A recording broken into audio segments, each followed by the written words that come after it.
Hi ಎಲ್ಲರಿಗೂ ನಮಸ್ಕಾರ. Welcome back to my channel. 2 ನಿಮಿಷದಲ್ಲಿ ಕಲಿಯಬಹುದಾದಂಥ ಸ್ವಾತಂತ್ರ್ಯ ದಿನಾಚರಣೆಯ ಅದ್ಭುತ ಭಾಷಣ ನಿಮ್ಮ ಜೊತೆ ಶೇರ್ ಮಾಡ್ತಾ ಇದ್ದೀನಿ. ವೇದಿಕೆ ಮೇಲಿರುವ ಗಣ್ಯ ವ್ಯಕ್ತಿಗಳಿಗೂ, ಗೌರವಾನ್ವಿತ ಗುರುಗಳಿಗೂ, ನನ್ನೆಲ್ಲ ಸಹಪಾಠಿಗಳಿಗೂ ಹಾಗೂ ಸಮಸ್ತ ಭಾರತೀಯರಿಗೂ 80ನೇ ಸ್ವಾತಂತ್ರ್ಯ ದಿನಾಚರಣೆಯ ಶುಭಾಶಯಗಳು. ಪ್ರತಿ ವರ್ಷ ಆಗಸ್ಟ್ 15ರಂದು ನಾವು ನಮ್ಮ ದೇಶದ ಅತ್ಯಂತ ಪವಿತ್ರ ಹಾಗೂ ಹೆಮ್ಮೆಯ ಹಬ್ಬವಾದ ಸ್ವಾತಂತ್ರ್ಯ ದಿನಾಚರಣೆಯನ್ನು ಅತಿ ವಿಜೃಂಭಣೆಯಿಂದ ಆಚರಿಸುತ್ತೇವೆ. ಇದಕ್ಕೆಲ್ಲ ಮುಖ್ಯ ಕಾರಣ ಸ್ವಾತಂತ್ರ್ಯ ಹೋರಾಟಗಾರರ ತ್ಯಾಗ, ಬೆವರು, ದೇಶ ಪ್ರೇಮದ ರಕ್ತ. ಈ ಸ್ವಾತಂತ್ರ್ಯ ನಮಗೆ ಸುಲಭವಾಗಿ ಸಿಕ್ಕಿದ್ದಲ್ಲ. ಮಹಾತ್ಮ ಗಾಂಧೀಜಿ, ಸುಭಾಷ್ ಚಂದ್ರ ಬೋಸ್, ಭಗತ್ ಸಿಂಗ್, ಚಂದ್ರಶೇಖರ್ ಆಜಾದ್, ಕ್ರಾಂತಿವೀರ ಸಂಗೊಳ್ಳಿ ರಾಯಣ್ಣ, ಕಿತ್ತೂರು ರಾಣಿ ಚೆನ್ನಮ್ಮ ಇಂತಹ ಅನೇಕ ವೀರ ಹೋರಾಟಗಾರರು ತಮ್ಮ ಪ್ರಾಣವನ್ನೇ ಸ್ವತಂತ್ರ ಭಾರತಕ್ಕೆ ಬಳುವಳಿಯಾಗಿ ನೀಡಿದ್ದಾರೆ.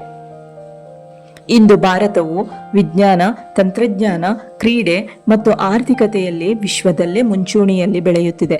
ಆದರೆ ಕೇವಲ ಧ್ವಜ ಹಾರಿಸಿ ಶುಭಾಶಯ ಹೇಳುವುದು ನಮ್ಮ ಕರ್ತವ್ಯವಲ್ಲ.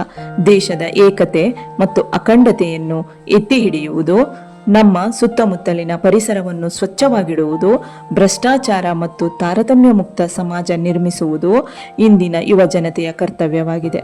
ನಮ್ಮ ಕರ್ತವ್ಯ ಕೇವಲ ಹಕ್ಕುಗಳನ್ನು ಅನುಭವಿಸುವುದಷ್ಟೇ ಅಲ್ಲ, ದೇಶದ ಪ್ರಗತಿಗೆ ಮತ್ತು ಏಕತೆಗೆ ಶ್ರಮಿಸುವಂತೆ ಸಂಕಲ್ಪ ಮಾಡುವುದು.